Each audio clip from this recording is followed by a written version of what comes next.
We hope you enjoy today's story. As I was emerging from the shower, my cellular telephone rang. I was annoyed, but I wrapped a towel around myself and proceeded to the bedroom to retrieve the telephone from the dresser. My partner had already departed for Christmas shopping at the last minute, and we had planned to meet. Subsequently, at the consultant's office, before I could even utter a greeting, a cheerful male voice inquired as to the possibility of a brief meeting. He expressed impatience at the prospect of waiting 2 additional days. I was taken aback by the sudden change in topic and inquired as to the nature of the meeting. There was a brief period of silence, followed by a click and a few seconds of static. I was taken aback by the abrupt disconnection. I gazed at the phone, bewildered. After a moment, I realized that it was Darlene's phone, not mine. Despite sharing the same model, mine had a crack on the screen that was absent from the one in my hand. It appeared that she had grabbed the wrong phone on her way to the door. However, I was at a loss to identify the source of this perplexing turn of events. It was possible that she was calling her for a sexual rendezvous. This would mean that she was having an affair. It looked exactly like that. I hung up, returned to the bathroom, and dried off. My mind was racing. All I could think was, this can't be happening. We had been married for 6 years. We had made a mutual agreement to remain married. We did not have children. In recent months, our relationship has become increasingly challenging. While we were still able to coexist and maintain a sense of mutual affection, her interest in sexual intimacy had significantly diminished. It had reduced to a mere 2 or 3 times a week, with her initiating the act on only the occasional occasion. Our frequency of sexual intercourse had also declined to once or twice a month, and even then, it was only at my insistence. During these instances, she exhibited a passive and enthusiastic demeanor, which starkly contrasted with her initial state of being a passionate and excited partner. We engaged in repeated discussions about this matter. Darlene consistently asserted that her lack of interest in sexual intimacy was not a significant issue and attributed it to her fatigue, busy schedule, and other external factors. However, despite these reassurances, there was no discernible change in our sexual intimacy. Her job, which involved no major projects, no onerous deadlines, and no promotions, was nonetheless a source of considerable stress. Each time I broached the subject, Darlene would assert that she felt better. On occasion, this would result in sexual intercourse that night. However, the situation would inevitably revert to its previous state. I inquired as to whether she would be amenable to a change, but she declined. By the end of September, I had reached my limit, and one evening after dinner, I sat her down on the "Darling, I love you, but I am unable to continue in this manner. I do not wish to spend the remainder of my life without sexual intimacy. You previously enjoyed sexual intercourse with me, yet now you appear to have lost interest. I am therefore compelled to request a change in our circumstances, or I will be forced to initiate divorce proceedings." She gazed at me, seemingly taken aback. To divorce is, I believe, an extreme measure. That is a rather extreme proposition, my dear. Do you realize how detrimental this situation is? I have counted the number of times we have engaged in sexual intercourse or engaged in sexual activity other than intercourse over the past 3 months. The total is 4 times, with 1 instance of sexual activity other than intercourse. You have turned me down on 18 occasions since early July. I am not prepared to continue living like this. She looked down, evidently feeling uncomfortable. I am exceedingly uncomfortable, my dear. I am sorry, but I must tell you that I love you and that I am capable of doing better. I will do better. I am simply too tired to continue in this manner. That is not sufficient, my dear. I require 2 promises from you, or I will see a lawyer on Monday. She regarded me with caution, and I continued, "Firstly, I require that you meet with Dr. Evans and undergo a complete examination. Firstly, I would like to ensure that there are no underlying physical issues. Secondly, I believe it would be beneficial for us to seek the guidance of a marriage counselor." Despite the lack of significant negative events between us, this translation captures the essence of the conversation between the 2 individuals discussing their marital issues and the potential need for professional assistance. For divorce, it is not the case. Are you hearing me, darling? We are cohabiting in a manner that is akin to that of siblings, whether you are willing to admit it or not. Something has gone awry, and we must either attempt to rectify it or I shall be forced to take my leave. There was a lengthy interval during which tears were shed by the aforementioned individual, but I was unwavering in my resolve. Ultimately, I achieved my objective. She subsequently consulted with Dr. Evans, who confirmed her full health. We then began meeting once a week with Eileen Archer, a consultant recommended by our friends Brad and Ellison, who had worked with her parents years ago. We consulted for approximately 2 months, during which time everything seemed to be going well, or at least I thought so. We discussed a number of topics, including our relationship, our respective jobs, our families of origin, and the nature of our parents' marriages. Some of this seemed irrelevant or uninteresting, but Eileen was confident that we were making progress. Up until that point, our discussions in the bedroom had not resulted in any significant changes. The sessions focused on a range of topics, including sexual intimacy and broader aspects of relationship dynamics. Eileen's advice for me was to be patient and to cultivate honesty within myself and with my partner. In that moment, I found myself in the bedroom, staring at Darlene's phone as if a snake had crawled out of it. This prompted me to consider whether I had just discovered the real reason for her behavior. It became evident that she was no longer interested in engaging in sexual intercourse with me. This led me to question whether I was being replaced by someone else who was assuming the role of the traditional male partner. From my perspective, Darlene's schedule had not changed. She was still working the same number of hours, she was not going on late-night shopping trips or secret meetings with her friends, and she was not returning home at the same time. Her appearance was disheveled, and she did not rush into the shower. However, this did not indicate that she was not engaging in sexual activity with another individual. It was merely a matter of exercising caution. I retrieved her phone and reviewed the list of received calls. To my surprise, there was only one call, the one I had just answered.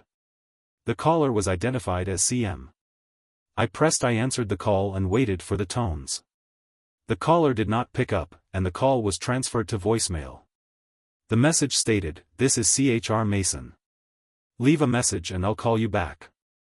Have a good day." I terminated the call. I learned the name of the caller. He was another colleague at the brokerage firm where Darling worked, but in a different department. She mentioned him to me on 1 or 2 occasions, but I had never had the opportunity to meet him. I conducted a more thorough examination of Darlene's phone, and it became evident that not only had all of the previous received calls been deleted, but also lists of missed and outgoing calls. This raised the question of why someone would go to the trouble of deleting all of this data. I proceeded to the office to search for records of calls made on the mobile and home phones over the past few months, as Darling was responsible for paying the bills, and I had no reason to look for them on the desk. I was able to locate all of the bills for our home phone, but the search revealed no calls from Chris Masoner, at least not from his cell phone. Records of cellular telephone calls for the past 8 months were missing. I checked the checkbook. All payments for the mobile phone were made, indicating that Darlene must have hidden or disposed of the receipts. Undoubtedly, these would show calls to Chris Mason. I arrived at Eileen's office 20 minutes early. Darlene's car was not in the parking lot. I observed the parking lot for a period of time, during which I reflected on the possibility that Darlene was unfaithful to me with Chris Mason or another individual. If this were the case, our marriage would be irreparably damaged. While Darlene's affection for me might be genuine, it was ultimately irrelevant. If she were engaging in sexual relations with someone else, her feelings for me were inconsequential. Otherwise, why would she want to remain in the marriage? She might also be inclined to deceive both the counselor and me. However, if she believed she could retain her autonomy while simultaneously pursuing a romantic relationship, she would soon discover that this is an untenable position. At the outset, I considered meeting with Darlene today in Eileen's office to share the contents of the call from Chris and demand I sought explanations, but I realized that wasn't sufficient. I desired evidence, and then I desired to dramatically conclude our marriage, profoundly affecting Darlene. I was enraged and anguished, and she had to atone for her actions. I had a superior alternative in mind for our final confrontation than Eileen's office, so I went inside. After a period of time, Darlene arrived and kissed me. We proceeded to the meeting that Eileen had arranged. The discussion focused on the typical topics, such as how we handled disagreements in our relationship and whether our experiences with parental conflict influenced our approach to arguments. I employed a range of techniques, including teasing, maintaining a pensive and serious demeanor, and attempting to provide plausible explanations. To provide plausible responses and refrain from grinding my teeth excessively. What an irksome distraction. I was compelled to seize her by the throat and strangle her, right in front of Eileen. As the session drew to a close, Eileen offered me the opportunity to devise a single, plausible excuse, however slight it might be. She said something like, "It is acknowledged that this is a challenging situation for both parties. However, through the course of this dialogue, we have gained insight into the dynamics of your marriage and the expectations you hold for it. Your candor has contributed to creating an environment conducive to transitioning the conversation from a general to a productive discussion, including the topic of your sexual issues. I interjected to express gratitude for your forthrightness. I have, at times, found this challenging, but I have striven to be entirely honest and open. This seems to be the only viable approach to achieving a resolution. Could you confirm that this applies to you as well?" I observed her as she blushed slightly and avoided my gaze. Instead, she looked at Eileen and nodded. "And I concur, Alan. I have experienced similar sentiments." I was curious if Eileen was aware of Darlene's evident unease. She did not verbalize her observation, but it appeared that she was scrutinizing my companion for a brief interval. Following the session, we proceeded to a diner on the opposite side of the street to procure a hasty lunch. When she proceeded to the next room, I promptly retrieved my mobile phone from her purse and placed it in my pocket. I then proceeded to exit the establishment and procure a newspaper from the vending machine.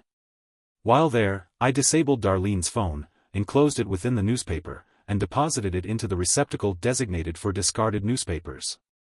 I surmised that Chris Mason would be urgently attempting to establish communication. I was determined to ensure that he had no opportunity to contact her during lunch. Darlene and I engaged in inconsequential conversation, primarily about her shopping and the gifts we needed for the following day, when we were going to her parents' house for Christmas dinner.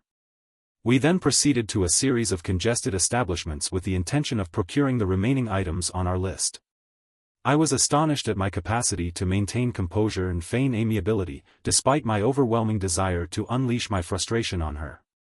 Either I was more adept at acting than I had previously assumed, or Darlene was too preoccupied to notice the subtle shifts in my demeanor. During our impromptu dinner at home, the landline telephone rang. I was compelled to respond to the telephone on 3 occasions, and on each occasion, I did so with alacrity. The first 2 calls were unanswered. The third call, which occurred approximately 20 minutes later, was from a female voice that I had never heard before. The caller requested to speak with Darling. I considered the possibility that Chris, in a moment of desperation, had hired someone to relay a message from him to Darling. Consequently, I inquired as to the identity of the caller.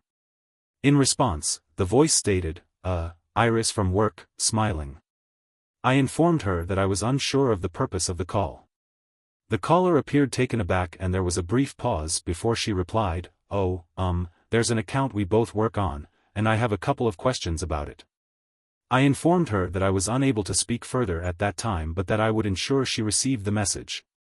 I then concluded the call with a cheerful farewell. Darlene observed I inquired as to whether she had any information regarding the caller. I informed her that I was aware of the survey being conducted and that it was rather unusual to receive such calls on Christmas Eve. It was evident that Darlene was somewhat uneasy about the situation. She waited for a few minutes and then proceeded to enter another room, seemingly preoccupied with checking her mobile phone. She returned with her purse and appeared visibly distressed. I inquired as to the whereabouts of her mobile phone. I recall removing it from the dresser when I departed this morning. However, I am uncertain of its whereabouts. Might it be in your purse? Have you searched near your vehicle, or perhaps you misplaced it somewhere in the shopping center? She proceeded to search the vehicle, but was unsuccessful. Eventually, she ceased her efforts and I offered to procure a replacement as a New Year's gift. However, I am unsure if she will accept. I considered the possibility that her subsequent action would be to attempt to contact Chris, with the intention of removing me from the situation for a few minutes at a time. On several occasions throughout the evening, I observed Darlene watching me from her peripheral vision. I wondered if she was hoping to seize an opportunity to reach the phone. Finally, she said, "Darling, I'm a bit tired.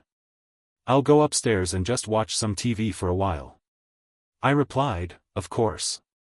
I replied that would be ideal. I would simply place the dishes in the sink and accompany her. She smiled at me, but I could discern a hint of irritation in her expression.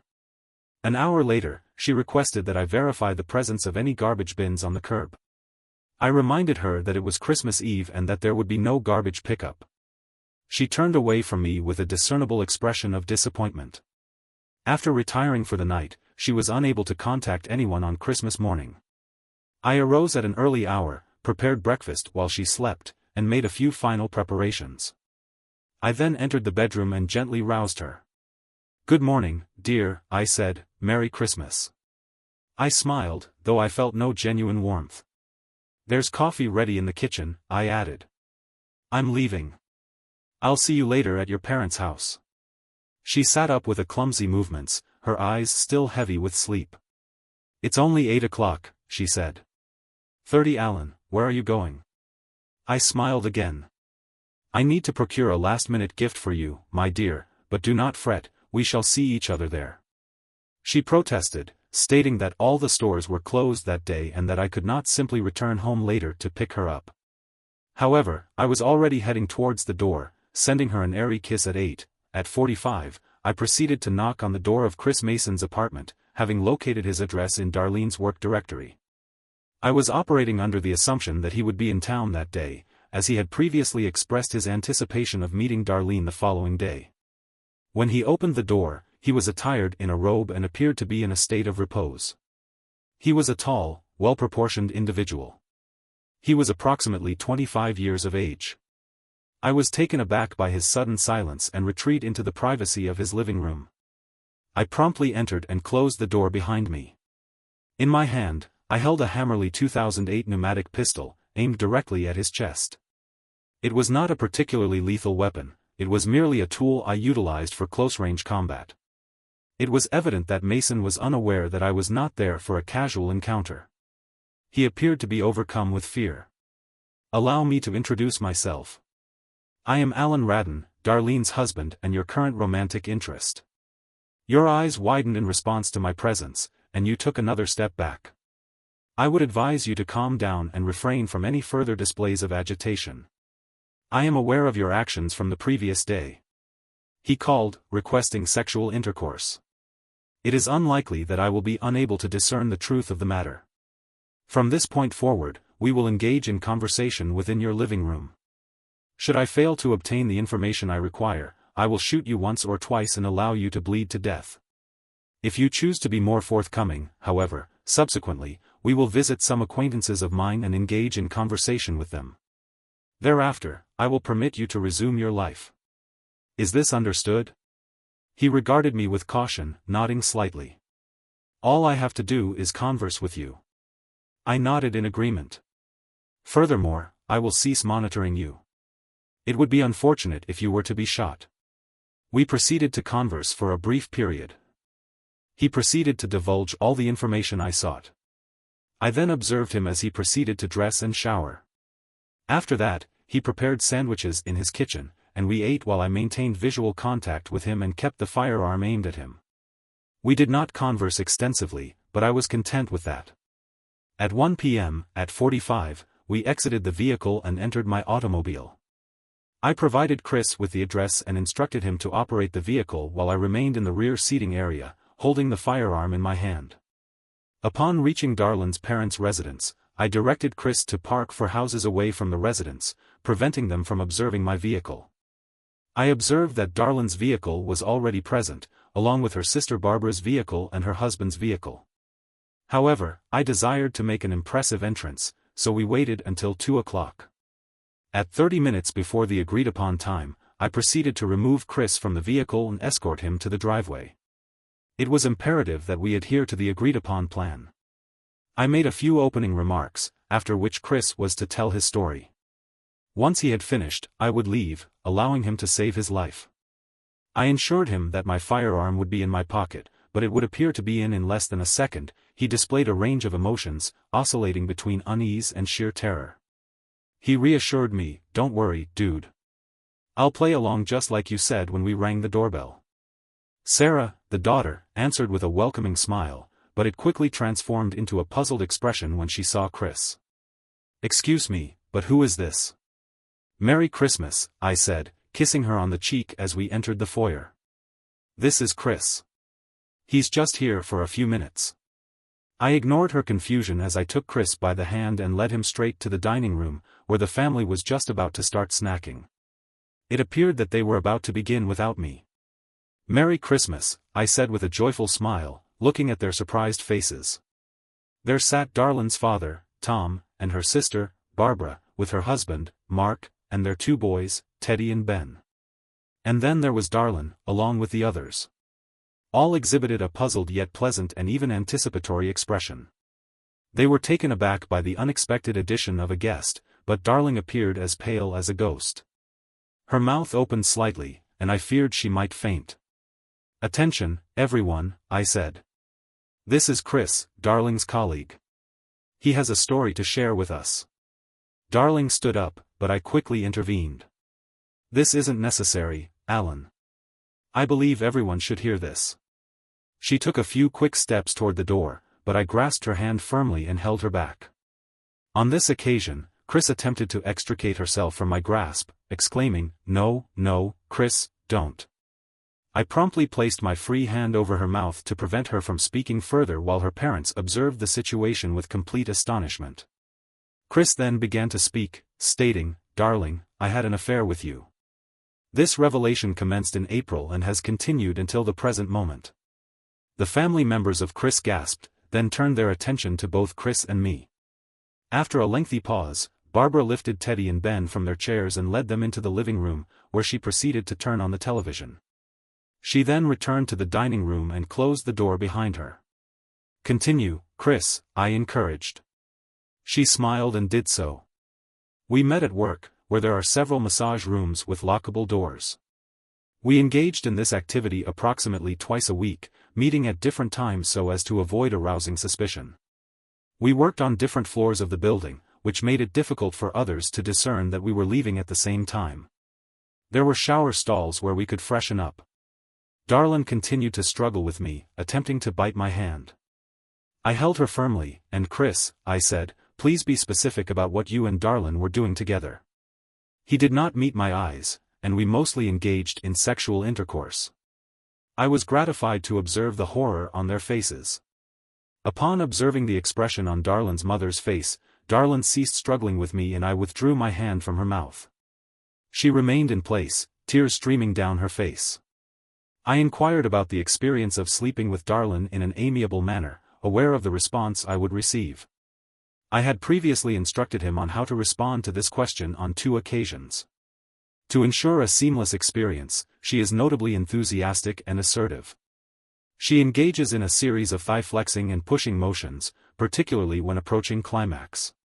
Her verbal expressions include, I need you with me," and "I've been thinking for 3 days about having sex with you again." It was unexpected that the relatives of the subject had not yet relocated. It was anticipated that someone would attempt to terminate the situation. The subject expressed a high level of enjoyment during sexual intercourse. She attempted to facilitate orgasm before the subject was able to achieve climax. However, the subject typically prevailed. Has the subject ever discussed the matter with others? The subject occasionally stated that she loved the other person but was reluctant to cease sexual intercourse. When was the next meeting scheduled? The subject was planning to inform the other person that she needed to attend to work-related matters at the office. The subjects planned to spend approximately 3 hours together. They were anticipating a longer period of time. The subject stated that she would engage in sexual intercourse in a specific manner. He inquired as to the longevity of the affair, estimating that it would persist for several more weeks. I expressed my willingness to continue, but my partner indicated that she was ready to end it. She cited my insistence as the reason for her decision. She sought counseling because her sex life had deteriorated significantly, and she was concerned that he would discern the nature of their relationship. She indicated that she would inform him of the dissolution of their relationship on New Year's Day, but then she laughed and suggested that it might take her a few weeks to finalize the arrangements. There was a prolonged silence as her family members looked at us with astonishment. My dearest Chris, we all stood there, my darling Chris, she was crying and covering her face with her hands, not attempting to speak. I approached Tom, took his hand, and shook it in a gesture of farewell. Tom, I have enjoyed being your son-in-law. It is evident that you and Sarah are decent individuals who deserve better treatment from their daughter than the infidelity she has exhibited. I also deserve better treatment from my wife than she has shown me. I approached Sarah, kissed her on the cheek, and said goodbye. Sarah, I am sorry that I will not stay for lunch. I anticipate that it will be an awkward situation. Darling, you collapsed to the floor. You were still crying, just sitting there and covering your face with your hands. I leaned in and said, do not come home tonight, darling. Your belongings will be packed outside the garage by tomorrow morning, and I will change. The locks are changed. Do not attempt to communicate with me. There is nothing you can say that I wish to hear. She gazed at me, streaks of running mascara crossing her face. Alan, I implore you, do not speak further. I turned to the table, smiled, and waved to everyone before departing. Chris demonstrated sufficient discernment to decline my offer of a ride home. I am grateful for your presence and attention until the conclusion of this discourse. Should you find this account intriguing, I request that you subscribe, like, and leave comments.